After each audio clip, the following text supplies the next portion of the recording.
Muy buenas. En el día de hoy os voy a contar dos anécdotas muy tristes, la verdad. Muy tristes, lo veas desde la óptica, desde la que lo veas en realidad. Y que yo puedo contarlas de segunda mano, no de primera, porque yo no las viví, pero me las contaron las personas que las vivieron. Para bien o para mal, y probablemente haya tenido mucho que ver que yo haya nacido y vivido en Vigo durante 30 años, he conocido más de una, más de dos, y más de tres y más de cuatro personas que han formado parte del Grapo. Personas que, por otro lado, todas las que conozco, todas sin excepción, no corresponden al estereotipo de lo que hoy en día entendemos por militante del Grapo, porque lo que queda hoy en día del Grapo, porque ellos siguen diciendo que existen, son, siempre lo he dicho en mis vídeos, siempre, son 4 delincuentes, 2 drogodependientes y 3 personas que deben ser las dos cosas al mismo tiempo y aún por encima con algún problema mental. Y de hecho el Grapo fue eso desde el año, ¿qué te voy a decir yo? Desde el año 2000, 2000 y poco hasta la actualidad, lleva siendo eso. Ellos no son así, ellos son el estereotipo de persona que te dicen, este tipo ha sido el Grapo y que no te lo crees. Una de ellas, yo la conozco desde que soy un niño pequeño. Y cuando a mí mi padre, siendo yo ya un poco mayor, me dice, es que este fue del Grapo y estuvo 20 años en la cárcel, yo no me lo puedo creer. Y luego, ¿pero cómo va a ser este? O sea, es que es la persona menos Grapo que te puedas imaginar, menos terrorista, es la persona menos... ¿Cómo puede ser? Ir a vuestra infancia y pensad en esa persona que cuando había pues, una reunión familiar o de amigos de vuestros padres, siempre había uno pues que jugaba un poco con los niños, que les contaba alguna historia, que era gracioso. Vale, pues es esa persona que nos cuidó a mi hermana y a mí cuando éramos niños pequeños, porque mis padres pues alguna vez quisieron salir a cenar. Y la otra persona, de la cual voy a contar hoy, anécdota, pues también es una persona que tú la ves hoy en día y puedes hablar con ella, no tendrías problema en dejarle a tus hijos, oye, mira, guárdamelos media hora que tengo que ir a hacer un recado. Y, vamos, no tendrías ningún problema. Por eso las historias son probablemente tan descorazonadoras. Un poco para preservar la privacidad, porque el nombre de uno de ellos lo he dicho ya en alguno de los vídeos, no voy a decir, son dos anécdotas, uno de uno y otra de otro. No voy a decir, esta anécdota es de este y esta anécdota es del otro. Ya está.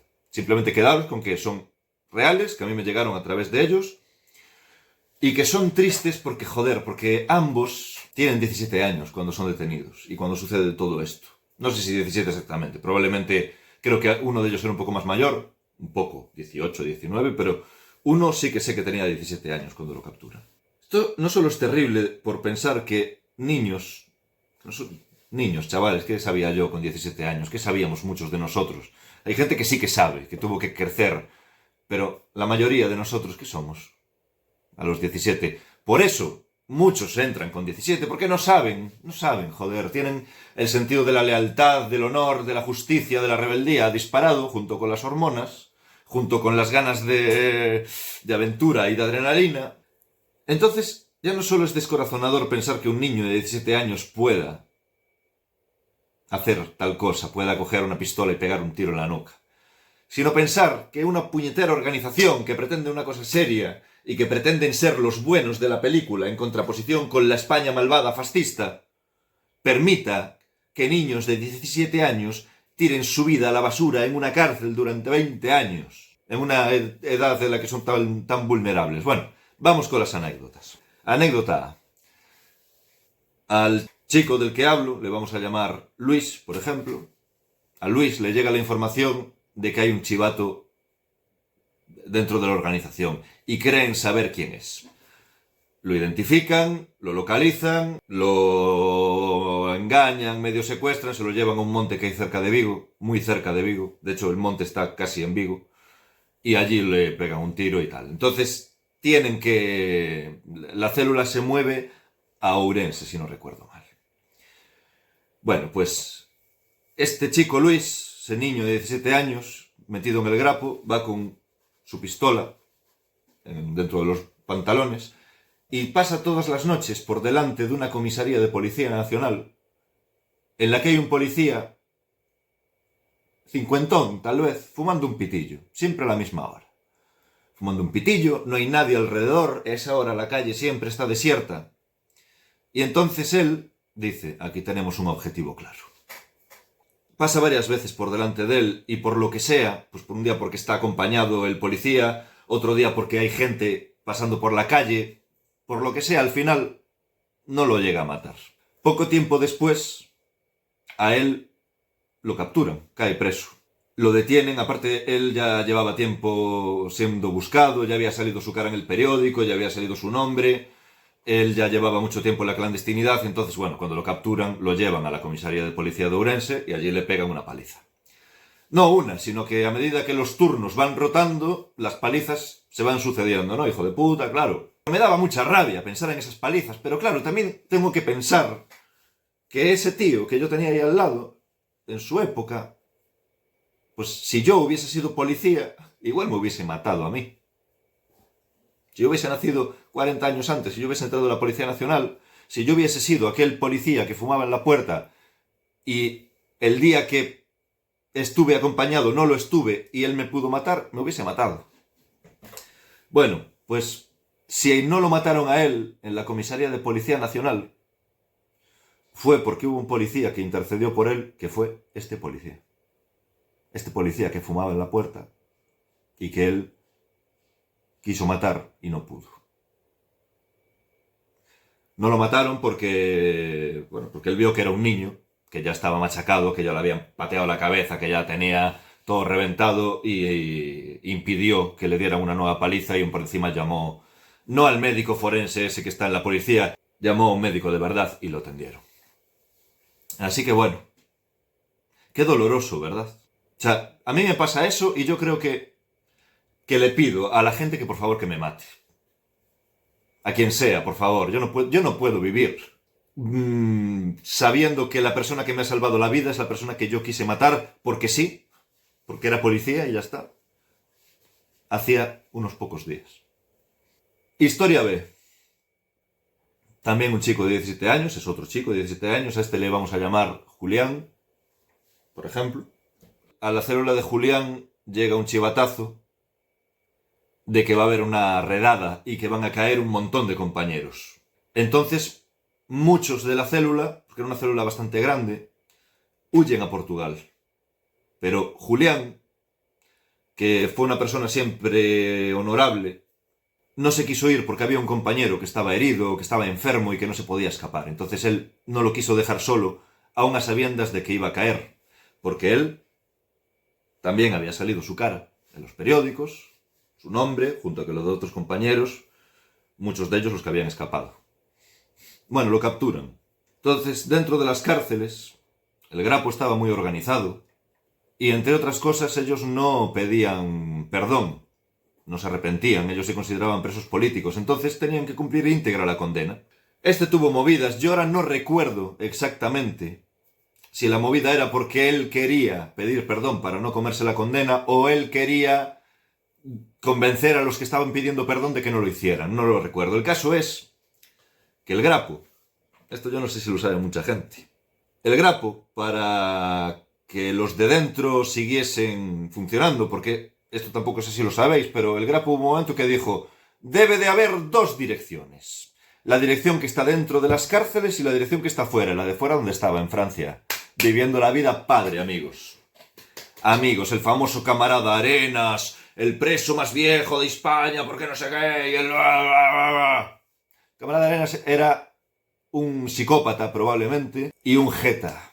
Un jeta. El estereotipo del sindicalista que come gambas y que come marisco en las cenas de la CGT y de su puta madre. Pues eso era la dirección exterior en Francia. ¿Y sabéis lo que le decía la dirección exterior en Francia a los miembros que estaban dentro de la cárcel haciendo huelgas de hambre y siendo apaleados y machacados? ¿Merecidamente o no? Ese no es el tema. ¿Sabéis lo que le decían? Que la revolución ya estaba en las calles, que solo tenían que aguantar un poquito más, unos días más, porque ya las masas ya estaban en la calle pidiendo la revolución.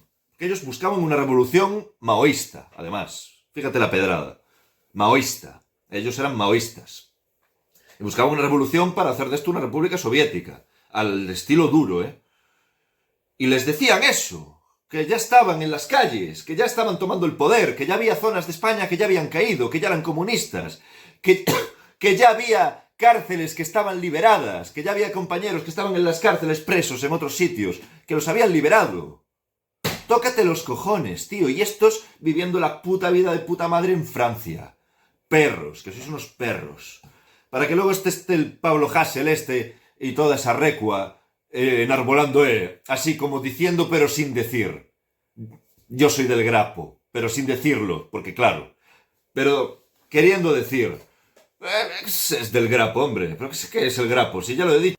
Cuando sale de la cárcel, que se come íntegra su condena y sale de la cárcel y se encuentra, no solo con que aquello era mentira, sino que algo que debe ser doloroso, ¿no? Que es, el mundo ha avanzado sin ti. O sea, al mundo le ha importado una mierda tu drama, que estuvieras en la cárcel, lo que te hayan hecho ahí dentro, las miserias que hayas tenido que vivir. Porque él ni siquiera llegó a matar a nadie, que me conste. Ni llegó a hacer nada, él simplemente estaba en el Grapo. Que me conste, no lo sé. La verdad es que no lo sé. Y joder, veo que la historia de las agrupaciones de izquierda más rebeldes, más revolucionarias, están llenas de decepción, de tristeza, de arrepentimiento. ¿Cómo dejé de ser de izquierdas? Pues escuchando estas historias. ¿Cómo debe ser? Junto con todo lo que he dicho ya en todos los vídeos anteriores. Pero en parte escuchando estas historias. Porque, joder, yo recuerdo, fijaos, cuando yo era comunista, nosotros éramos los que repartíamos el carnet de comunista, ¿sabes? Y decíamos, este no es comunista porque no sé qué, el PCE de Carrillo, esos no eran comunistas porque no sé qué, los trotskistas no eran comunistas porque no sé cuánto, los chinos no eran comunistas porque no sé cuánto otro, solo éramos comunistas nosotros.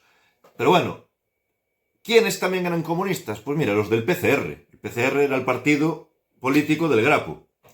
Porque sí, la línea teórica y, joder, ellos fueron un partido que nunca formó parte del sistema. Ellos no se presentaron a unas elecciones, no como piensa la gente, porque estuvieran ilegalizados, que evidentemente también. Pero ellos nunca buscaron el voto, ellos nunca quisieron votar, porque los comunistas de verdad pensábamos que eso del voto, esa democracia vuestra de ir a votar ahí los domingos, es una puta mierda, lo sigo pensando, por otra parte. Y entonces, bueno, el PCR mantenía un poco la línea que llevábamos nosotros de no estar en las instituciones. Entonces, si incluso los que yo mismo consideraba que también eran comunistas, luego eran como los de comisiones obreras, luego la dirección hacía esto de irse a Francia y tener a los chavales de 16, 17, 18 años encerrados 20 años de su vida en las cárceles, prohibiéndoles pedir perdón para tener que comerse las condenas íntegras. Ah, terrorífico. No quiero saber nada de vosotros, nunca más. De esos líderes, de esas que se dan esas ínfulas. Oh, sí, yo soy yo fui el jefe de no sé qué, del Grapo. Pues estarás orgulloso de haber sido jefe. Porque estos chicos de los que os hablé, de los que conté sus anécdotas, eran niños, eran pobres chicos que no sabían lo que hacían probablemente, y que les comieron la cabeza probablemente, que vivían en una época muy distinta a esta. Yo creo que los que entraron en el Grapo y muchos de los que entraron en ETA no lo hicieron por sanguinarios, porque sí que veo que yo como izquierdista, a mí lo que me llegó siempre de la derecha cuando hablaba de ETA es todos asesinos, todos sanguinarios, todos sádicos. Debo discrepar. Yo creo que hay mucho tonto, hay mucho niño estúpido, un niño que quiso jugar a ser los héroes que le contaban, como nos contaban a nosotros los profesores de gallego, pues las locuras de Castelao y su puta madre, y volaban la bandera de Galicia con la estrella roja, pues a ellos le hicieron lo mismo y por encima les llamaban gudaris. Entonces, sí, habrá habido asesinos sanguinarios, habrá habido esa gente, pero yo creo que no se puede ni siquiera decir una amplia mayoría lo eran. Yo creo que eran bobos, ilusos, niños ridículos, la mayoría de ellos, simplemente. Que luego mutaron ya probablemente en sanguinarios, todo lo que tú quieras, pero ¿entendéis el punto al que quiero llegar? Bueno, pues eso ha sido todo. Eso han sido esas historias un poquito tristes. Venga, quien tenga honra que me siga, porque me consta que hay mucha gente que no me sigue, que yo puedo ver, ¿eh? Yo veo todo, como creador de YouTube. Y puedo ver que hay mucha gente que ve mis vídeos y no me sigue. Entonces, venga, hazme el favor, suscríbete. Un saludito y hasta la próxima.